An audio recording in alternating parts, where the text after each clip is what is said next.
Hi hello नमस्कार, मी राणी आजच्या एका नवीन व्हिडिओमध्ये तुमचं अगदी मनापासून स्वागत करते. आय होप आजचा दिवस आणि येणारे सगळेच दिवस तुम्हाला खूप छान जावेत ही स्वामी महाराजांचरणी प्रार्थना. आत्ता वाजलेत इव्हिनिंगचे 6 आणि मी आज असं म्हणजे सकाळीच ठरवलं होतं की आमरसपुरीचा बेत करूया, त्याच्यासोबत भजी कुरडया आणि जी असेल एखादी सुकी भाजी वगैरे, म्हणजे आपली जी ठरलेली असते ते तशी. तर असं माझं तर असं होतं आंब्याच्या दिवसामध्ये, म्हणजे हा बेत म्हणजे 3-4 वेळा तरी होऊन जातो. आता म्हणजे त्या दिवशी तर केलं तर मी पहिल्यांदाच आंबरस बनवलेला आणि देवाला ठेवायचं मी कशी विसरले मला काहीच माहिती नाही. आणि म्हटलं मग चला, मग देवालाही नैवेद्य होणार आहे आणि आपण तर शेवटी तर आपणच खातो, पण देवालाही नैवेद्य होईल. आणि मला फार जास्त आवडतं. आता कितीही म्हटलं डायटिंगवरती वगैरे तरी बी खायचं, पण तेवढ्या कॅलरीज बंदही करायच्या. चला मग तुमच्यापैकी कोणाकोणाला आमरसपुरी आवडते तर मला नक्की कॉमेंटमध्ये सांगा. चला आता मग काही वेळ न घेता मी स्टार्ट करते आणि आता स्वयंपाकाला लागते. पुरी कशी बनवते ना मी ते तुम्हाला मी सांगितलंच होतं, कारण की फक्त गव्हाच्या पिठाची पुरी मी बनवत नाही, कारण की ती फार जास्त तेलकट होते मला असं वाटतं. आणि मी बनवताना मी याच्या आधी तुमच्यासोबत पुरी बनवतानाची रेसिपी शेअर केलेली आहे. त्याच्यामध्ये गव्हाचं पीठ, त्याच्यानंतर मग थोडासा रवा, थोडंसं बेसन पीठ, थोडंसं दही, हे सगळे ॲड करते, म्हणजे पुरी अजिबात तेलकट होत नाही आणि अशी अजिबात थोडंसं पण तेल घेत नाही आहे. मी याच्या आधी बघा तुमच्यासोबत शेअर केलेला आहे, तर नक्कीच तोही व्हिडिओ तुम्ही जाऊन नक्कीच बघा. आणि चला आता स्टार्ट करते, कारण की किचनमध्ये उभं राहायचं म्हटलं तर घामाघूम ही आपली होतेच आणि त्यातून मला तर फार जास्त गरमी होते आणि तरीही स्वयंपाक तर करावंच लागणार आहे. चला मग असंच कनेक्ट राहा, काय काय होतं आहे ते तुम्हाला समजेलच. इथे मी लगेच पटापट तयारीलाही लागले. सगळ्यात आधी तर पुरी करायचं होतं, ते पीठ इथे मी मळून घेतलं, कारण की मग थोडा वेळ रेस्ट करण्यासाठी ठेवण्यात येईल. इकडे एका बाजूला पुरीचं पीठ करून घेतलं आणि मग तेवढ्यात तर बाहेरच होतं, आई मला वरती बसायचं आहे, आई मला खाली उतरायचं आहे. आता या गोष्टी सगळ्या करत असताना ना मायरा ही अशा गोष्टी तिच्या चालूच असतात. आई हे काय, आई तू काय करतेस, म्हणजे खूप सारे प्रश्नही असतात आणि त्या प्रश्नाची उत्तरेही आपल्याला द्यावीच लागतात. आणि तुम्ही बघितलंच पिठामध्ये मी इथे गव्हाचं पीठ सगळ्यात जास्त गव्हाचं पीठ घेतलं आहे. त्याच्यानंतर 2 चमचे रवा टाकला, त्याच्यानंतर 1 चमचा बेसन पीठ टाकलं, म्हणजे थोडीशी साखर टाकली, चिमूटभर थोडंसं मीठ टाकलं आणि दहीही पण टाकलं. आणि अशा प्रकारे पुऱ्या करते, मग अजिबात तेलकट वगैरे होत नाही आणि तेलही धरून ठेवत नाहीत. म्हणजे जरी दुसऱ्या दिवशी खाण्यासाठी घेतल्या ना तर त्याच्यामध्ये अजिबात तेलाचा अंशही सापडत नाही. म्हणूनच पुऱ्या करताना ही काळजी मी अतिशय जबाबदारीने घेते, कारण की एक तर पुरी तळतो आपण, त्याच्यामध्ये तळताना खूप जास्त तेल म्हणजे जातं, आपलं पोटात जातं. म्हणून अशा प्रकारे काहीतरी करून मी कमीत कमी तेल कसं जाईल पोटात याचा म्हणजे विचार करत असते. आणि पुरी जास्त आवडते मला, त्याच्यामुळे मग अशी पद्धत वापरून पुरी करत असते. आणि आता तुम्ही म्हणत असाल याच्यामध्ये काय मोठं आहे आमरसपुरी खाणं म्हणजे, तर तुम्हाला सांगू, जेव्हा आपण डायटिंगवरती असतो म्हणजे डाएट करत असतो तेव्हा खूप जास्त गोष्टी काहीतरी कटाक्षाने पाळायच्या असतात आणि आपण जे करतो त्याच्यासाठी मग करतो, त्यास अर्धवटमध्ये सोडून देण्यात काही अर्थ नाही. जेव्हा आपण कन्सिस्टंट राहतो तेव्हा कुठे आपल्याला गोष्टींचा रिझल्ट मिळतो. म्हणूनच मग पण आज ठरवलं होतं की जरी पुरी वगैरे खाल्लं, गोड जरी खाल्लं तरी मग तेवढ्याच कॅलरीज बर्न पण करायच्या, कारण 10,000 स्टेप तर दिवसाच्या करून जायच्या. म्हणून अशा प्रकारे आणि खाल्लीही मी. आता काय करणार मग, म्हणजे कसं असतं, मन मारून नाही राहायचं, खायचं पण तेवढंच, त्याला म्हणजे कष्टही घ्यायचे ते सगळं कॅलरीज बर्न करण्यासाठी. आज ठरवलं होतं काहीही करून हा बेत करायचा आणि मस्त जेवायचंही आणि पोट भरून मी जेवलेही, म्हणजे असं मनाला मारायचं नाही, पण खायचंही, पण त्यालाही लिमिटेशन ठेवून. म्हणून माझ्यासाठी आमरसपुरी खाणं हे मोठी गोष्ट आहे. मग तुम्हाला आधी वाटलंच असेल की काय याच्यामध्ये मोठं, म्हणून ह्या सगळ्या गोष्टी आहेत ज्या त्या मॅटर करतात. आता सकाळी तर आम्ही 7,000-7,500 स्टेप्स कंप्लीट करतो आणि त्यानंतर इव्हिनिंगला किंवा संध्याकाळी थोडंसं केले की मग नंतर 10,000 स्टेप्स तर कंप्लीट होऊन जातात दिवसाच्या. म्हणून असं काहीच टार्गेट ठेवलं ना मग आपल्याला जास्त म्हणजे काही करण्याची गरज नाही लागत. आणि डाएट आपलं छान असं, आणि डाएट बी असं कसं असावे, पूरक असावं, जे की त्यामध्ये न्यूट्रिशन पण आपल्याला भरपूर मिळावं. आणि म्हणजे जास्त म्हणजे काळजी त्याच गोष्टींची घ्यावी लागते डाएट वगैरे करताना. म्हणून ह्या गोष्टी अगदी कटाक्षाने पाळल्या ना आणि कन्सिस्टन्सी ठेवली प्रत्येक गोष्टीमध्ये तर आपला इझिली सगळ्या गोष्टी होऊन जातात.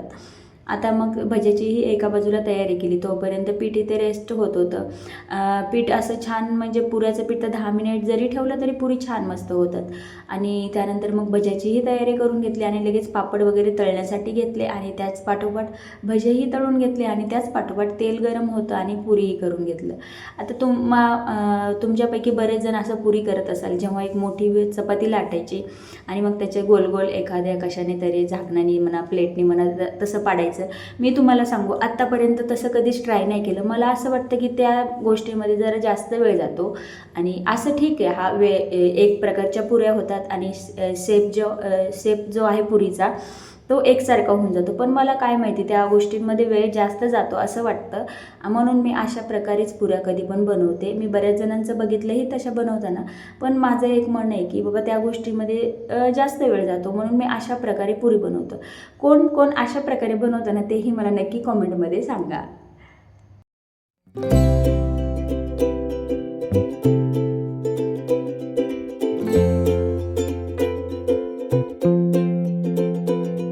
जेव्हा आपण असं छोट्या छोट्या गोष्टींमध्ये आनंद जेव्हा शोधतो ना, तेव्हा आपलं लाईफ आहे ना अगदी साधं आणि सोपं आणि सरळ होऊन जातं. म्हणजे कोणत्या गोष्टींचा जास्त विचार नाही करायचा.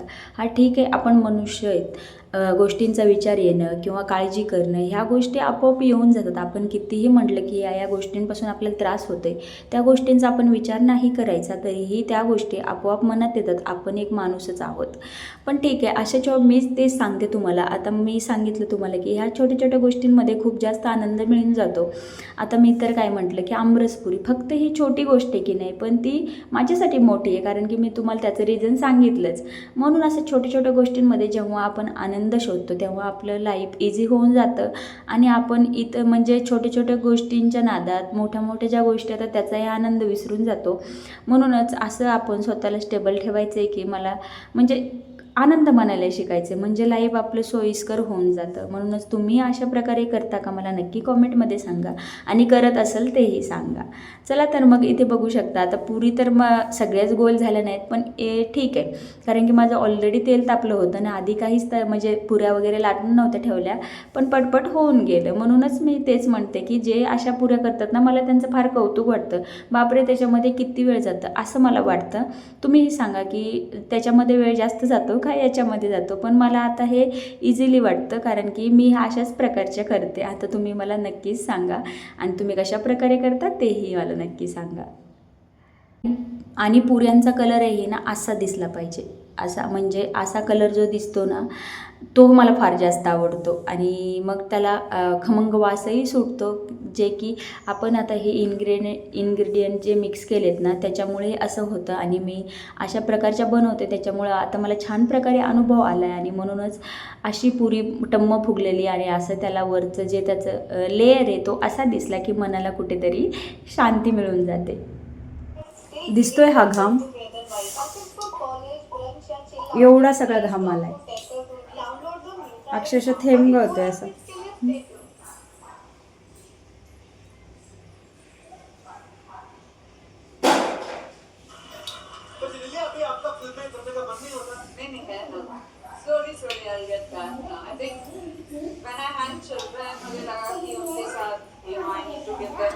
खूप घाम करते. अजून माझी भाजी पण करायची राहिली आहे, भाजी करायची आहे माहिती नाही. आता शॉवर खाली जाणार, डायरेक्ट स्वयंपाक झाला की.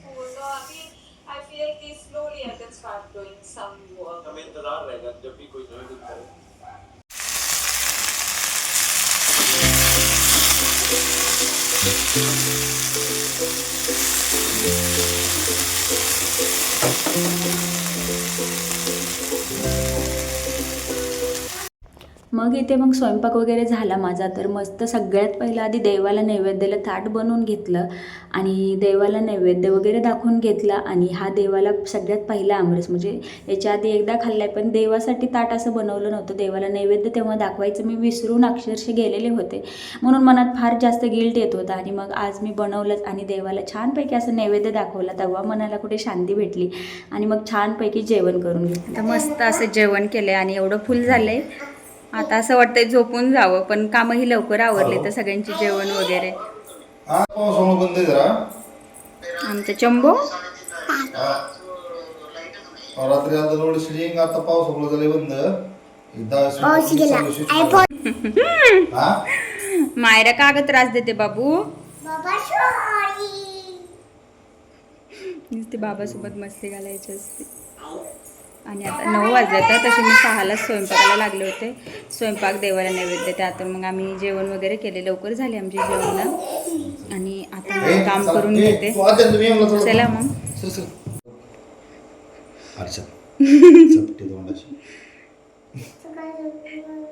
चला मग व्हिडिओ आवडले असल्यास लाईक शेअर आणि कमेंट करा आणि चॅनलला अजून सबस्क्राईब केलं नसेल तर नक्की जाऊन सबस्क्राईब करा.